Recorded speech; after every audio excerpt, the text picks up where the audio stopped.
forma online também. Agradecer a presença de todos. Pedindo a Jesus que nos abençoe sempre, ilumine nossos corações, nos proteja, cada um de nós. E que nessa noite de hoje possamos receber as luzes do Cristo de Deus em nossos corações. Que possamos ser tocados também pelas palavras, pelo estudo do texto de hoje. Que possamos, nessa reunião, sair melhores do que nós entramos aqui. Que possamos receber muita paz, muita luz nos corações. Sejamos fortalecidos. Que Jesus possa nos proteger sempre, dando-nos aquele alívio das nossas dores e fortaleza para nós vencermos as dificuldades e caminharmos em direção à luz. Pai nosso que está nos céus, santificado seja o vosso nome, venha a nós o vosso reino, seja feita a vossa vontade, assim na terra como no céu. O pão nosso de cada dia dai-nos hoje, perdoai as nossas ofensas, assim como nós perdoamos a quem nos tem ofendido, e não nos deixeis cair em tentação, mas livrai-nos de todo mal, porque vosso é o reino, o poder e a glória para sempre.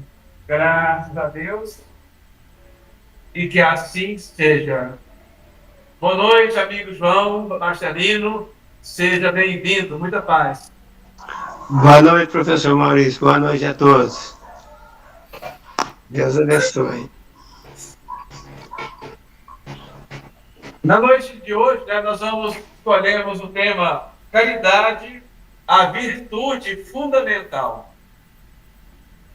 Então, vamos falar um pouquinho hoje da caridade, que Jesus possa nos abençoar, que tenhamos força para entender bem, né, o tema de hoje, e que isso possa servir para nós, servir para a nossa própria caminhada. Então, caridade é a virtude fundamental.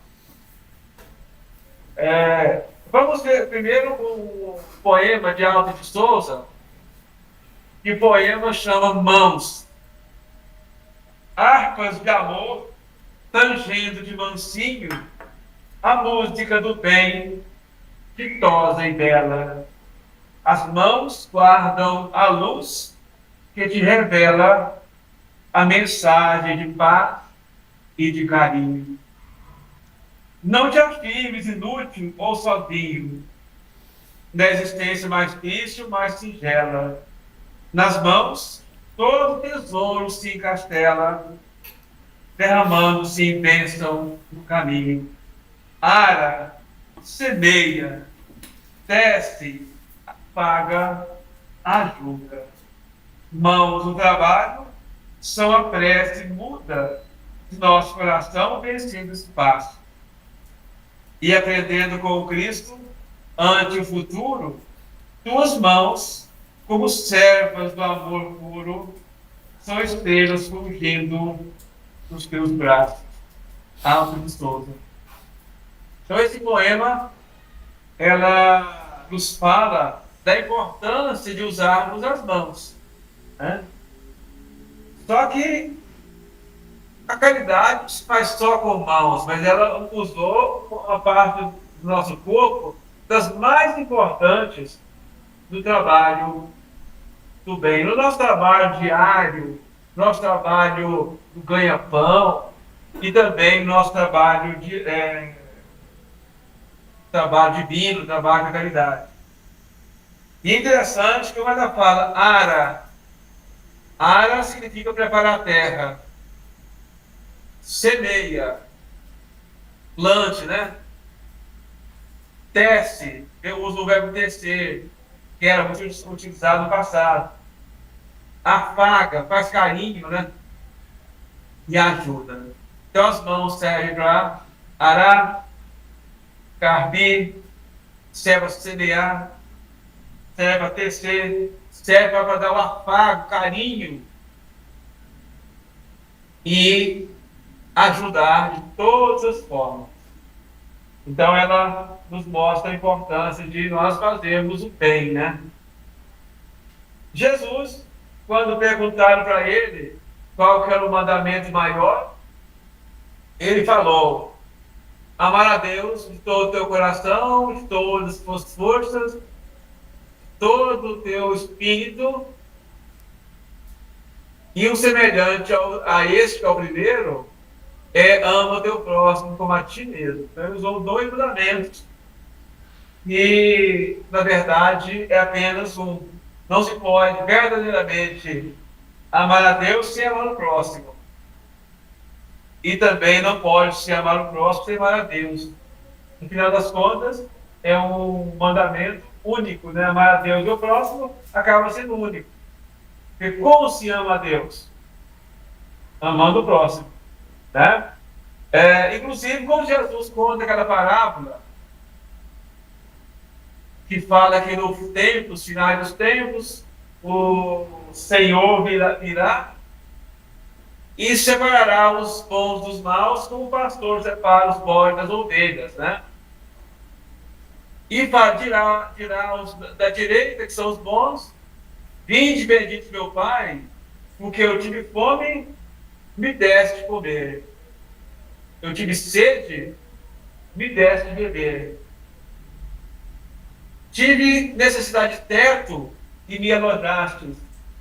Estive com fome, estive nu e me vestiste. Estive doente ou preso e fosse viver. Então aqueles perguntarão: Senhor, mas quando nós estivemos com fome, com sede, sem roupa, doente ou preso, e te ajudamos? Ele nos todas as vezes que vocês fizeram aos pequeninos meus irmãos, foi a mim que fez, que vocês fizeram. Aí comprova o que nós estamos falando aqui, que o mandamento de como que ama a Deus. Jesus representa Deus, né? Jesus representa Deus na terra. Então, se nós quisermos amar Jesus, é amando o próximo. Se nós quisermos amar a Deus, é amando o próximo. Não tem como fugir. Se eu disser que amo a Deus e eu odeio o meu próximo, eu estou mentindo, porque eu não estou amando a Deus. É mentira. Porque não tem como amar a Deus fazendo mal para o próximo ou não fazendo nada em benefício do próximo. Então, amar a Deus é praticar a caridade para com o nosso próximo. Fora da caridade, aí Kardec coloca aquela máxima, né? Resumindo: fora da caridade não há salvação. E Kardec, ele faz análise, né? Quando ele vai tirar esse termo, né, fora da caridade não há salvação, ele analisa os 2 termos que eram conhecidos: fora da igreja não há salvação e fora da verdade não há salvação. Aí ele analisa os 2 termos primeiro, né, que estão fora da verdade, fora da caridade, fora da igreja não há salvação. Então, se fosse fora da igreja não há salvação, cada igreja, cada religião, ele queria ser o dono da verdade. Então, o católico diria: fora da igreja católica não há salvação. O muçulmano diria: fora do islamismo não há salvação. A Assembleia de Deus diria: fora da Assembleia de Deus não há salvação. E o espírita diria: fora do espiritismo não há salvação. Isso é um absurdo que jamais podemos aceitar que uma religião só garantiria a salvação de alguém. E ele fala bem do tempo fora da verdade, é que vale, porque as religiões tendem a se achar dono da verdade. A católica diz que a verdade está lá no catolicismo. O islamismo diz: a verdade está com o islamismo. A Assembleia de Deus dirá: a verdade está na Assembleia de Deus. O Espiritismo dirá: a verdade está com o Espiritismo. está na mesma coisa. E o que é verdade, né? O que é verdade? Cada um quer ter uma posse da verdade, mas a verdade está muito além, né? Que a verdade é a verdade do Cristo, é do amor, da caridade. Ninguém tem posse exclusiva da verdade. Quem tem garante que ele é dono da verdade? Ninguém é dono da verdade. Aí Kardec, analisando que o fora da igreja uma salvação é inválido, que o fora da verdade não é salvação também é inválido, aí ele colocou, criou o termo fora da caridade, não há salvação. Porque a caridade, ela todos podem fazer. Rico, pobre, religioso, ateu, católicos, espíritos, evangélicos, todos podem fazer a caridade. Independente de partido político, independente de religião, independente de social, de classe social, independente de tudo, todos podem fazer caridade, porque ela não é apenas coisas materiais. Pode ser uma palavra de carinho, um afago, também é caridade. O Emmanuel, no livro Viajor, ele fala o seguinte: caridade é amor em manifestação incessante e crescente. Então, caridade é o amor sendo praticado, né, em manifestação frequente, crescente. Ele fala que é o sol de 1000 faces brilhando para todos e os gêmeos de 1000 mãos amparando indistintamente na obra do bem, onde quer que se encontre entre justos e injustos, bons e maus, felizes e infelizes, porque onde estiver o Espírito do Senhor, aí se derrama a claridade constante dela a benefício do mundo inteiro. Então, ele mostra para nós aqui que a caridade é o amor manifesto, que é o amor colocado em prática, né? Tem uma parábola que todo mundo conhece, né? Que é a parábola do bom samaritano. Que ele, quando termina a parábola, ele pergunta para o. Quando passou o sacerdote, passou o levita, passou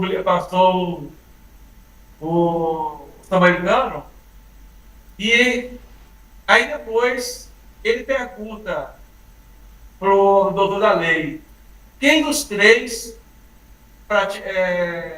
realmente foi o próximo daquele homem machucado? Aí o doutor da lei falou assim: foi aquele que usou de misericórdia. Aí ele fala: vai, então vai e faz o mesmo. Mas, certo dia, Tadeu estava no livro Parábola Relembrar, no livro Gesto do Lar, né, do Neio Lúcio, Chico Xavier, o texto chama Parábola Relembrada. O Tadeu, apóstolo Tadeu, né, chega a Jesus e queria que Jesus falasse bem claro. Então ele já tinha estudado a parábola do bom samaritano. Ele pergunta a Jesus: mestre, poderia falar para a gente, explicar de forma bem clara, para a gente entender com facilidade? Aí Jesus conta a parábola e diz o seguinte: que certo dia um homem jazia no chão, na entrada de uma grande cidade. Lá eu não sinto o nome da cidade. Possivelmente Jerusalém, que na época era a maior cidade da região, né? Então, e ali ele caiu, acho que ele vinha talvez andando de muita distância. Quando foi chegando, ele não aguentou mais, caiu, estava sentindo muitas dores, não conseguia andar mais. Aí ele ficou ali pedindo ajuda. E nessa pedindo ajuda, cada um, e começou a aglomerar a pessoa, né? Chegando ali, mas ninguém estava. Por ali passou um cidadão romano. Esse cidadão romano olhou e sentiu o coração bom, né? O coração dele era um cara muito legal, muito bondoso. Ele olhou e viu a necessidade daquele homem e pegou 2 moedinhas e jogou para aquele homem. Só que ao lado dele tinha um rapaz que não era de muito boa índole, pegou as 2 moedas e foi embora. Depois desse acontecido, passou um escriba. E é um escriba venerando, um cara muito gente boa.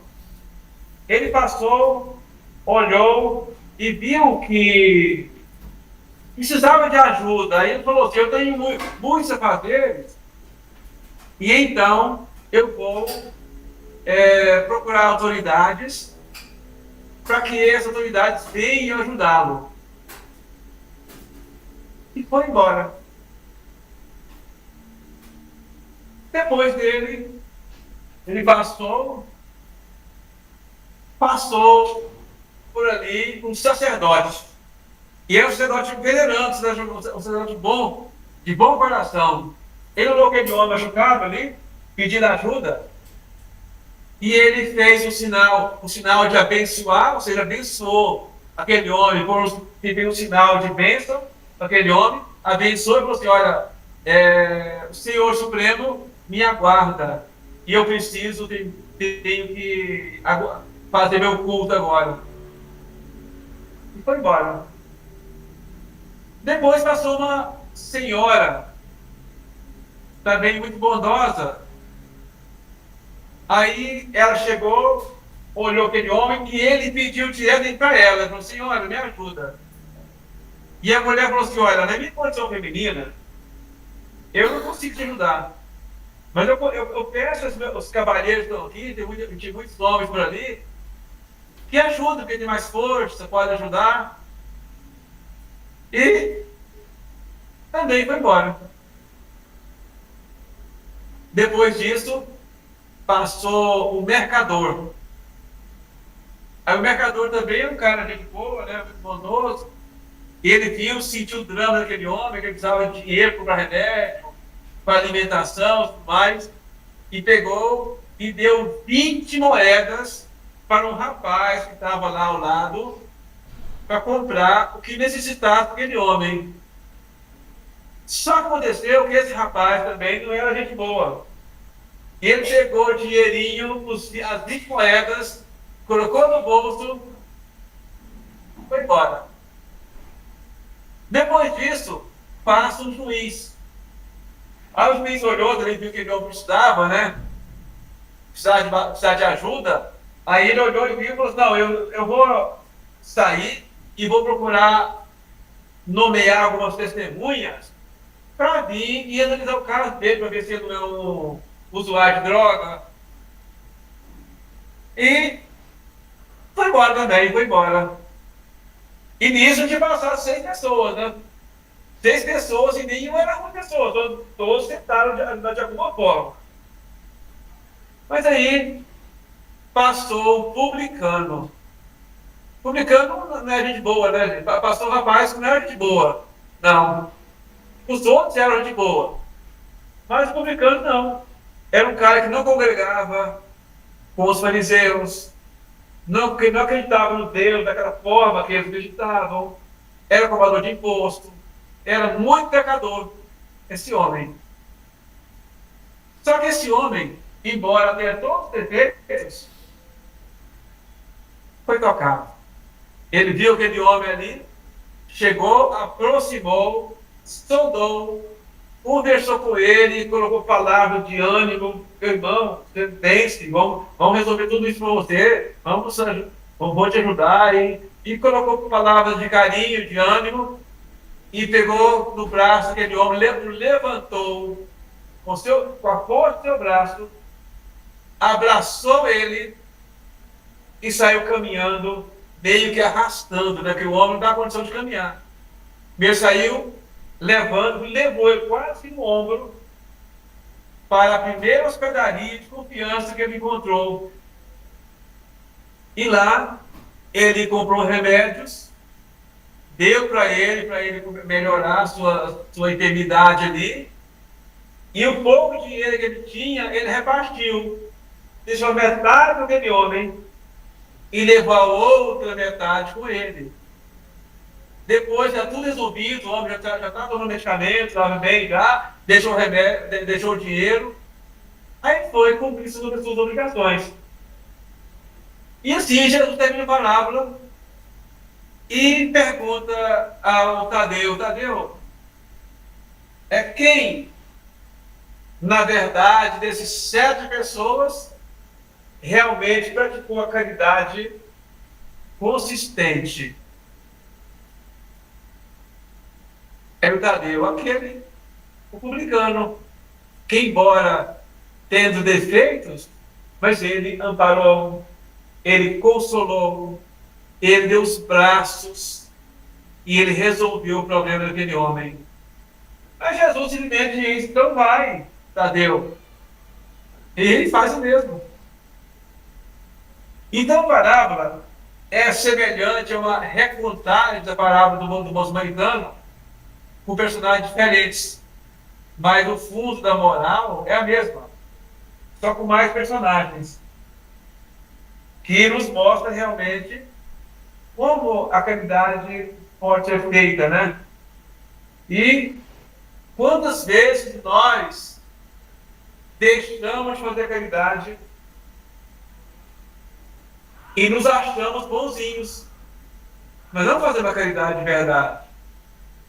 Mas aquele ali, o publicano, foi que fez caridade de verdade. Ele foi lá e resolveu o problema daquele homem. Ele foi lá e colocou a mão na massa. Ele não indicou alguém para fazer, não.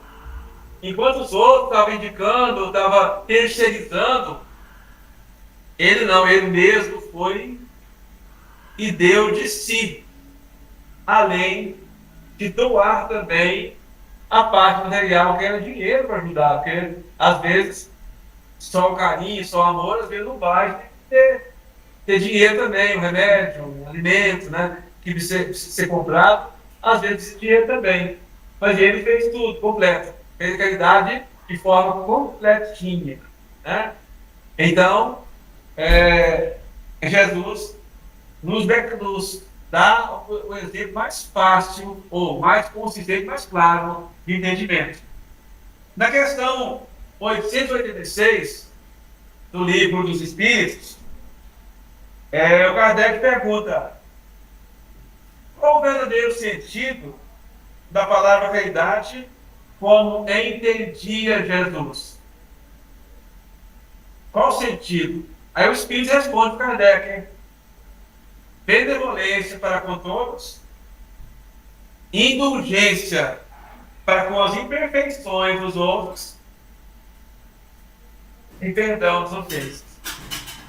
Então, benevolência, indulgência e perdão. Da caridade, que entendi Jesus segundo o Espírito de verdade, é o resumo de indulgência e de benevolência, indulgência e perdão. E ele ainda fala, o Kardec fala que o amor e a caridade são o complemento da lei e justiça, pois amar o próximo é fazer-lhe todo o bem que nos seja possível e que desejaríamos que fosse feito para nós. Tal o sentido dessa palavra de Jesus: amai-vos uns aos outros como irmãos. Então Jesus ensina que nós devemos amar uns aos outros como irmãos. No livro Viagem Espírita, de 1862, Allan Kardec fala: ensinai, pois, a caridade e, sobretudo, pregai pelo exemplo. Então, eu falo: ensinai a caridade, mas, sobretudo, pregai pelo exemplo. Ele fala que é a âncora de salvação da sociedade. Só ela pode realizar o reino do bem na terra, que é o reino de Deus. Sem ela, que quer que façais, só criareis utopias, das quais só vos resultarão decepções. Então, Kardec já nos mostrou que a caridade verdadeira, o ensinar a caridade, deve ter como exemplo. Pelo exemplo. Não adianta a gente ficar falando. Não adianta ficar falando da caridade sem dar o exemplo, né? O verdadeiro ensinamento da.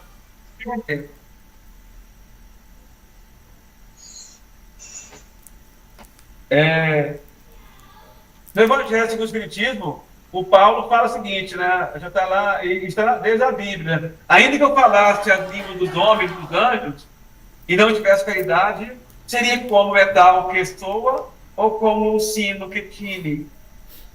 E ainda que tivesse o dom da profecia, e conhecesse todos os mistérios e toda a ciência, ainda que tivesse toda a fé, de maneira tal que transportasse montanhas, e não tivesse caridade, nada seria. E ainda que ele distribuísse